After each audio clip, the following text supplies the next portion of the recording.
Madame, Monsieur, bonsoir et bienvenue à ce rendez-vous d'information sur Spectrum Télévision. Il est 20h. Colère des examinateurs de l'examen du probatoire de l'enseignement général. Et ces derniers brandissent la menace d'un mouvement d'humeur dans les jours à venir si leurs revendications ne sont pas prises en compte. On en saura davantage dans le 20h. 3 jours après l'interdiction de la manifestation du 22 septembre 2020 par les pouvoirs publics, laquelle manifestation initiée par le MRC, son leader Maurice Kamto sort de sa réserve et saisit la communauté internationale. Il l'a fait à travers un communiqué dont la quintessence vous sera servie dans le reportage de Mireille Sabjé pour le compte du 20h. Une fois de plus, bonsoir. Nous vous disions il y a un court instant, 3 jours après l'interdiction de la manifestation du 22 septembre 2020, Maurice Kamto vient de saisir la communauté internationale. À travers un communiqué, le leader du MRC dénonce des faits dont lui, ses partisans et militants ont été victimes mardi dernier. Mireille Sabjé nous en dit plus dans ce reportage. Dans ce communiqué rendu public, mis à disposition de la communauté nationale et internationale, le leader du MRC dresse un tableau sombre de la répression de la marche qu'il a appelée le 22 septembre 2020. Une marche interdite par le gouvernement, celui-ci accusant la coalition des forces du changement de conspiration en vue de renverser les institutions. Cependant, pour Maurice Kamto, le pouvoir qu'il juge dictatorial se cache derrière le fallacieux prétexte d'insurrection pour priver les Camerounais de leurs droits. Il demande la libération immédiate et sans condition des manifestants arrêtés. Il dénonce également la séquestration, la mise en résidence surveillée, l'épuration et la traque des leaders, cadres, militants et sympathisants de leur mouvement. Le président national du mouvement pour la renaissance du Cameroun s'appuie sur des arguments tels que les marches du 22 septembre 2020 ont été marquées par un comportement totalement pacifique et exemplaire des marcheurs qui, par leur civisme et leur sens des responsabilités, ont battu en brèche la thèse de l'insurrection qu'agitait le gouvernement camerounais pour interdire ces marches. Le gouvernement qui espérait des actes de violence des marcheurs pour justifier les tueries et interdire le MRC est donc pris au dépourvu et ne continue à utiliser le terme insurrection que par honte de ce délire. À Maurice Kamto de rajouter que la répression sauvage et barbare dont fait preuve le gouvernement dans le cadre de ces marches pacifiques tourne désormais à l'épuration politique, caractérisée par l'enlèvement illégal de nombreux responsables du MRC et des partis politiques et organisations alliées. Certains militants et sympathisants sont ciblés ou dénoncés par des élites et des autorités traditionnelles. Par ailleurs, l'on apprend en lisant entre les lignes que le président national du MRC est séquestré à son domicile avec toute sa maisonnée depuis la nuit du dimanche au lundi 20 septembre jusqu'au moment où le présent communiqué est rendu public. Une autre information, la Chambre de commerce appelle le gouvernement à la considérer comme un élément pouvant l'aider dans ses efforts pour élever l'économie camerounaise. Pour cela, il lui faut des ressources pérennes. Avec l'installation des membres de la Chambre de commerce, de l'industrie, des mines et de l'artisanat hier 24 septembre, cette journée du 25 septembre s'est tenue la première réunion du bureau exécutif de la première assemblée plénière. Entre autres sujets débattus, le budget 2020, celui à venir, le bilan et les priorités de la mandature 2020-2023. Ici, l'emploi jeune est la préoccupation principale. Je vous propose d'écouter Christophe Equin, le président de la Chambre de commerce, s'exprime au micro de STV. Alors écoutez, hier il y a eu l'installation des membres élus, le vote du bureau exécutif, les 11 membres qui sont joints à moi pour que nous serons 12. Et aujourd'hui, ce matin, nous avons tenu la première réunion du bureau exécutif. Et tout à l'heure, nous venons de vivre la première assemblée plénière, au cours de laquelle nous avons parlé du budget de l'exercice passé, 2020, qui va finir en décembre, et du budget 2020-2021. Les principales préoccupations sont surtout les jeunes. Nous voulons véritablement nous occuper des jeunes dans ce pays, leur donner du travail, créer du travail pour les jeunes. Et pour cela, nous avons parlé du centre d'incubation pilote Nous allons parler du centre logistique au port de Douala, du centre de cuir de Maroua, du centre de logistique de Kribi, du centre international commercial de Yaoundé, au parc Singa, de la construction d'un immeuble locatif à l'avenue de Gaulle, sur un terrain que nous avons. Voilà un peu tout ce que nous allons mettre en place. Dans la plupart des secteurs, nous avons déjà trouvé le financement et ça va se faire sous mode BOT. Mais pour le véritable fonctionnement de la Chambre, nous avons besoin de ressources pérennes.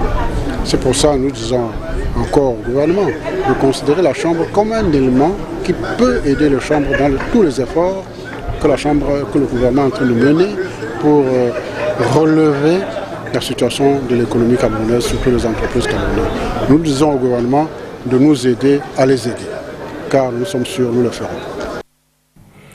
Des dizaines d'examinateurs du probatoire de l'enseignement général sont indignés.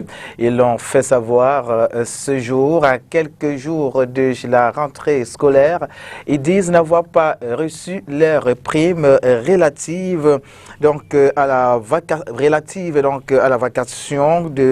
relative à leur participation à cet examen. Ils disent que si leurs primes ne leur sont pas données, ils vont conduire un mouvement de grève dans les jours à venir. Les précisions, c'est dans ce reportage. Selon Jacques Bessala, l'un des leaders des enseignants indignés, c'est un gigantesque mouvement d'humeur qui est en gestation dans la communauté éducative. Quelques jours après la publication des résultats du probatoire de l'enseignement général, des dizaines d'enseignants à travers les 10 régions l'ont contacté. Objectif, dénoncer le non-paiement de leurs primes de vacation par l'Office du baccalauréat du Cameroun. C'est à chaque rentrée scolaire que vous allez entendre des enseignants se plaindre du non-paiement de ces frais de participation, de vacation aux examens officiels. C'est un imbroglio. Par endroit, on paye et on ne paye pas dans d'autres endroits. Et il n'y a pas que le probatoire de cette année. Il y a des frais de participation aux examens de l'année dernière qui n'ont pas encore été payés dans certaines localités. Je peux vous citer le maillot d'Anaï, par exemple. Si vous allez au maillot d'Anaï, vous allez constater que ça n'a pas été payé. Les examinateurs plaignants disent avoir rencontré le directeur adjoint de l'OBC pour solutionner leurs problèmes. Mais les concertations ont accouché d'une souris. Pourtant, déplore-t-il, ces primes de vacation sont prélevées dans les frais de scolarité dont s'acquittent les élèves au début de l'année scolaire. Alors on se pose la question avec M. Minkoulou, le directeur actuel, qu'est-ce qui ne va pas? Pourquoi les enseignants doivent-ils toujours se plaindre du non-paiement ou du paiement tardif de leurs frais de participation aux examens? Très bientôt, l'Office du baccalauréat va publier des résultats d'un conseil de discipline sanctionnant les enseignants qui auraient été légers au cours de ces opérations aux examens. Alors, comment pouvez-vous sanctionner quelqu'un que vous n'avez pas encore payé et à qui vous devez l'argent de l'année dernière, etc. Ces collectifs qui se sont créés de façon, je dirais, spontanée, ils vont se retrouver là-bas et voilà une autre situation compliquée que l'Office du baccalauréat est en train de provoquer à son niveau là-bas. Pour l'heure, ni la direction de l'Office du baccalauréat du Cameroun, ni le ministère des enseignements secondaires ne s'est officiellement prononcé sur le sujet. Une situation confuse qui arrive 4 jours après la rentrée pédagogique et à moins de 2 semaines de la rentrée scolaire.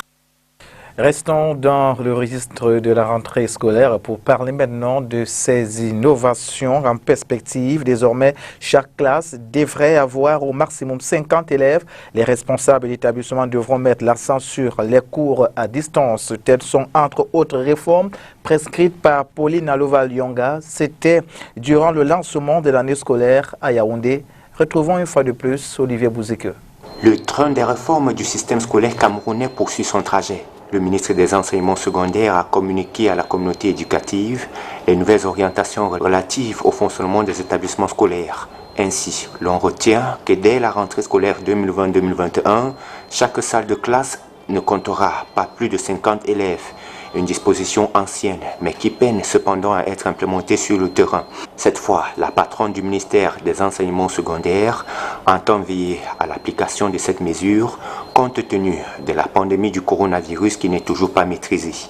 L'on note également, dans le cadre de ces réformes, que la journée de classe sera désormais repartie en 3 temps, le matin, l'après-midi et le soir, avec des heures d'intervalle de pause entre les différents temps, Toujours en termes d'innovation, le ministère des Enseignements secondaires recommande la poursuite de la digitalisation des cours avec le concours des partenaires techniques, le renforcement du dispositif sécuritaire par la vulgarisation des caméras de surveillance, un état de propreté attrayant et permanent des toilettes au sein des établissements avec au besoin l'appui des professionnels d'hygiène et salubrité.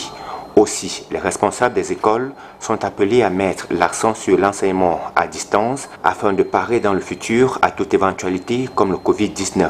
La rentrée pédagogique couplée au lancement de l'année scolaire 2020-2021 s'est tenue au lycée technique de Nkolbison à Yaoundé le 23 septembre dernier. La rentrée scolaire, elle, est fixée au 5 octobre prochain. Où en est-on avec l'inscription en ligne pour l'obtention du permis de conduire? Alors que les passions se déchaînent de part et d'autre, le syndicat national des auto-écoles s'indigne de cet état des choses, notamment l'opacité dans la gestion de l'opérateur. Plus de précisions dans ce reportage. L'objectif est de sécuriser la formation dans les auto-écoles agréées et cela se fait via un cours qui donne accès à l'inscription en ligne à hauteur de 5 000 francs CFA. Seulement, ce projet qui est nourri en 2018 fait objet de plusieurs polémiques, ce qui amènera le ministre des Transports à annuler ce paiement au cours d'une rencontre avec le syndicat des responsables d'auto-écoles et les syndicats des transporteurs routiers. Pour les exploitants des auto-écoles, cette décision ministérielle complexifie la traçabilité dans le processus des inscriptions. L'auto-école agréée vous inscrit sur la plateforme du ministère des Transports. Ça veut dire que nous signalons au ministère des Transports que tel s'est engagé à suivre la formation avec nous aujourd'hui. Et le ministère des Transports, maintenant, la plateforme prend en compte la date de l'inscription à l'auto-école et fixe maintenant la date de l'examen. Et le candidat également, le candidat reçoit un message dans son téléphone que vous venez de vous inscrire à l'auto-école telle. Si quelqu'un s'inscrit dans une auto-école, il ne reçoit aucun message du ministère des Transports. Cette auto-école est clandestine. Ce n'est pas une auto-école agréée. Si l'inscription en ligne a été validée par le ministère des tutelles, il reste que le paiement de 5 000 francs CFA comme frais d'inscription a provoqué une levée de boucliers dans les rangs des syndicats et du coup, des divisions sont nées. On a raconté tout et beaucoup de mensonges là-dedans. En réalité, cette lutte était initiée par les fonctionnaires, c'est un fonctionnaire véreux, et beaucoup plus les auto-écoles clandestines. L'arsenal qu'on mettait en place pour mettre à mal les auto-écoles clandestines et pour réduire l'activité des faussaires, pour réduire l'activité des faussaires. Alors, l'État donc a supprimé le paiement et a gardé l'inscription en ligne. Et c'est l'État qui a pris l'engagement de payer l'opérateur. À ce jour, les exploitants des auto-écoles agréées parlent de pertes enregistrées à la suite de cette annulation des frais en ligne par l'État. Il y a les livrets. Les livrets, on avait droit à un livret qui ressortait le programme de formation et le volume horaire et tous les détails de la formation, que ce soit pratique ou théorique. Et ce livret était également un élément de suivi de formation. Et ça permettait à l'État de contrôler si effectivement la formation est suivie par le candidat. Bien que l'inscription en ligne continue, les exploitants des auto-écoles déplorent l'opacité dans la gestion par l'opérateur chargé de l'envoi des messages téléphoniques aux candidats. Pour ces derniers, c'est un abus. Dans le reste de l'actualité, le concours de la ville la plus propre lancé par le ministre de l'Habitat et du Développement urbain va bon train. La ville de Douala, concernée par cette compétition, a rendu public hier les résultats sur le plan communal. Et c'est Douala deuxième qui est la commune la plus propre du Vouri. Des précisions, c'est avec Makeda Ledignotsum. La commune d'arrondissement de Douala deuxième est la plus propre du département du Vouri dans le littoral. C'est ce qui ressort des résultats du concours de la commune la plus propre, rendu public le jeudi 24 septembre, au cours de la réunion de restitution des résultats qui s'est déroulée dans les services du gouverneur du littoral à Douala.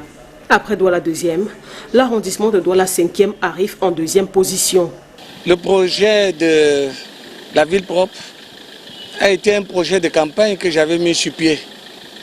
Et aussitôt, dès que j'ai été élu après les élections couplées du février 2019, j'ai commencé à réfléchir comment rendre ma ville propre. Madame le ministre a élargi le concours qu'elle faisait autrefois dans la ville de Yaoundé à 3 villes, c'est-à-dire la ville de Douala, la ville de Yaoundé et la ville de Limbé. Ça nous a boosté davantage, ce qui fait que j'ai mis à contribution les chefs de quartier, les chefs de village, les responsables d'hygiène et salubrité pour que j'ai une ville assez vivable. Le 5 août 2020 à Yaoundé, le ministère de l'Habitat et du Développement urbain lance une compétition baptisée Ville propre. Yaoundé dans le centre, Douala dans le littoral et Limbé dans le sud-ouest sont les 3 principales métropoles concernées par ce concours. À l'issue des étapes départementales et régionales, la ville qui sera désignée ville la plus propre sera récompensée le 5 octobre prochain lors de la célébration de la Journée mondiale de l'habitat. Rendons-nous dans la capitale politique où le ministre des Affaires sociales a lancé ce jour la 30e édition de la Journée internationale des personnes âgées, une édition fortement marquée par la pandémie du coronavirus qui, il faut le dire, emporte plusieurs personnes âgées. Pauline Irène Guéné, au cours de cette célébration, entend prendre des dispositions pour la protection de cette couche sociale. Reportage. Selon les données statistiques officielles, les formes graves de la pandémie Covid-19 sont plus fréquentes chez les personnes âgées et chez les personnes ayant des affections médicales. Le coronavirus est en effet greffé aux nombreuses problématiques liées au vieillissement qui constituent une préoccupation mondiale. Selon les statistiques des Nations Unies, près de 700 millions de personnes dans le monde ont maintenant plus de 60 ans. Au Cameroun, les estimations issues des projections du BUCREP montrent que l'effectif des personnes de 60 ans et plus est de 1 143 691 000 âmes en 2015, avec une majorité relative de femmes 52% et une forte concentration en milieu rural. C'est pour mettre cette question au cœur des préoccupations des États que l'Assemblée générale des Nations unies a déclaré à travers sa résolution 45/106 du 14 décembre 1990, le 1er octobre, Journée internationale des personnes âgées. Pour l'édition 2020, la Journée internationale des personnes âgées permettra aux pouvoirs publics et aux partenaires d'appui aux personnes âgées de mener des réflexions intenses sur l'influence des pandémies dans le quotidien des personnes âgées, lesquelles réflexions se dérouleront tout au long de la semaine prochaine jusqu'au 1er octobre, le jour de la célébration. La présente célébration est l'occasion pour le Cameroun de réfléchir sur la situation des personnes âgées et d'évaluer les actions du gouvernement en matière de prise en charge de cette catégorie sociale. Il est question de ne laisser personne de côté. En marge de ces journées, les personnes âgées à travers les 10 régions seront soumises à des dépistages rapides du Covid-19 afin de les mettre à l'abri de cette pandémie qui fait des ravages dans leur génération. Rappelons que cette 30e édition est placée sous le thème « Les pandémies changent-elles notre manière de percevoir l'âge et le vieillissement ?» Hors de nos frontières, l'Organisation des Nations Unies, depuis quelques jours, est en mode virtuel du fait de la pandémie mortelle et mortifère baptisée le coronavirus. Il faut dire que cette assemblée générale qui se tient depuis quelques jours, on émet quelques craintes de piratage informatique. Et les précisions, c'est dans ce reportage de nos partenaires de la Voix de l'Amérique. La 75e session de l'Assemblée générale annuelle des Nations Unies est en cours. Mais cette année, les dirigeants mondiaux ne sont pas au siège des Nations Unies à New York. Ils sont restés chez eux en raison de la pandémie de coronavirus et prononcent des discours via des vidéos préenregistrées et tiennent des réunions importantes en ligne. Vous savez, c'est tout nouveau pour nous. L'idée de passer à un format virtuel est relativement nouvelle pour les Nations Unies, tout comme pour le reste du monde. Nous travaillons maintenant sur nos procédures depuis mars. Donc, elles continuent de s'améliorer au fur et à mesure que les gens commencent à se familiariser avec la technologie. Mais les formats virtuels laissent l'ONU et d'autres organisations ouvertes aux menaces de cybersécurité. Les experts affirment que le passage généralisé aux plateformes virtuelles a entraîné une augmentation de 700% des cyberviolations cette année uniquement. Les écoles, les entreprises et les organisations sont toutes vulnérables aux interruptions dites du Zoom bombing qui consiste pour les pirates informatiques à entrer par effraction dans des appels de vidéoconférence. Lorsqu'il s'agit d'organisations comme les Nations Unies, c'est souvent une entité composée de très nombreux acteurs différents et hostiles qui peuvent bénéficier soit en obtenant des informations privilégiées sur ce que font les Nations Unies, soit en modifiant ces informations ou en modifiant l'agenda. Les attaques de cybercriminalité ont augmenté de 41% en 2019 selon la société de sécurité MC-Soft. Lors de telles attaques, les pirates peuvent prendre en otage les données d'une personne ou d'une organisation, exigeant une rançon avant de permettre aux utilisateurs de retrouver l'accès à leurs machines. Les villes américaines d'Atlanta, Baltimore et Albany ont déjà été leurs cibles dans le passé. Mais qui mènerait de telles attaques et pourquoi? Je ne pense pas que vous allez voir Daesh ou Al-Qaïda essayer d'utiliser Internet pour saboter l'ONU. Mais il existe une variété de sponsors d'État ou d'acteurs parrainés par l'État de nations différentes qui cherchent à obtenir l'avantage en termes d'activité à l'ONU en acquérant des connaissances internes ou en modifiant les cours des événements avec ce qui se passe en ligne. L'ONU est confrontée à des attaques potentielles de cybercriminalité et à la menace de pirates s'introduisant dans les systèmes informatiques pour voler des fichiers vidéo et des transcriptions. Mais pour l'instant, les experts de l'ONU s'emploient à assurer la sécurité de la session de l'Assemblée générale de cette année.